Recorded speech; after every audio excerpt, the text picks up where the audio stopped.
بسم اللہ الرحمن الرحیم۔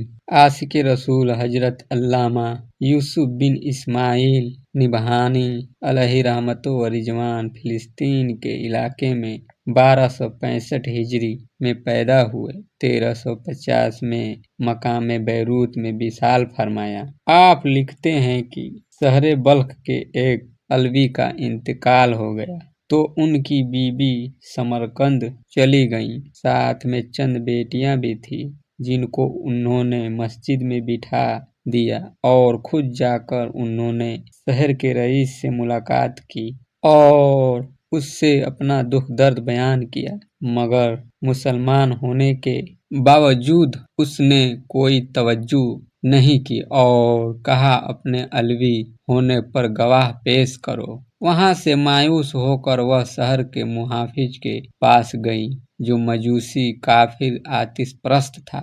اس نے آپ کا اور آپ کی بیٹیوں کا بڑا احترام کیا، اپنے گھر میں ان کے لیے الگ رہائش گاہ مقرر کیا، غسل کا انتظام کیا اور بہترین کپڑے پہنائے۔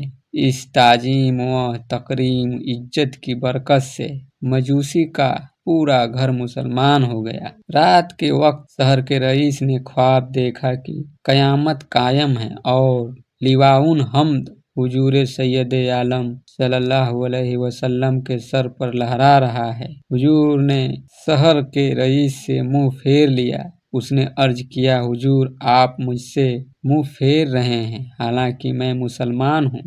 حضور صلی اللہ علیہ وسلم نے فرمایا، اپنے مسلمان ہونے پر گواہ پیش کرو۔ وہ شخص یہ سن کر حیرت زدہ ہو گیا۔ رسول کریم صلی اللہ علیہ وسلم نے فرمایا، تو نے اس علوی سید عورت سے جو کچھ کہا تھا اسے بھول گیا؟ اور جنت کے ایک عالیشان محل کی طرف اشارہ کرتے ہوئے شہر کے محافظ پہرے دار سے فرمایا، یہ محل تمہارے اور گھر والوں کے لیے ہے اور تم لوگ جنتی ہو۔ اور علامہ نبہانی رحمۃ اللہ تعالی علیہ لکھتے ہیں کہ علامہ مقریجی فرماتے ہیں، مجھ سے رئیس شمس الدین محمد بن عبداللہ عمری نے بیان کیا کہ میں ایک دن قاضی جمال الدین محمود اعظمی کی خدمت میں حاضر ہوا جو قاہرہ کے گورنر تھے۔ وہ اپنے نائبوں، اترادھیکاریوں اور خادموں کے ہمراہ سید عبد الرحمن طباطبائی معجم کے گھر تشریف لے گئے۔ ان سے اجازت طلب کی۔ وہ اپنے گھر سے باہر آئے تو انہیں گورنر کے اپنے یہاں آنے پر سخت حیرت ہوئی۔ وہ انہیں اندر لے گئے، ہم بھی ان کے ساتھ اندر چلے گئے اور سید عبد الرحمن کے سامنے اپنے اپنے مرتبے کے مطابق بیٹھ گئے۔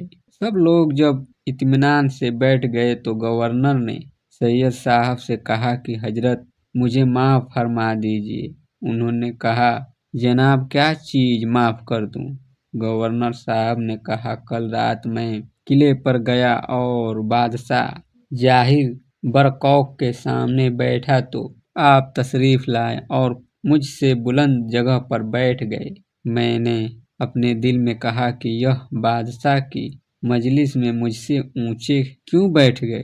رات کو میں سویا تو مجھے نبی کریم صلی اللہ علیہ وسلم کی زیارت ہوئی۔ آپ نے مجھ سے فرمایا، محمود تو اس بات سے شرمندگی محسوس کرتا ہے کہ میری اولاد سے نیچے بیٹھے۔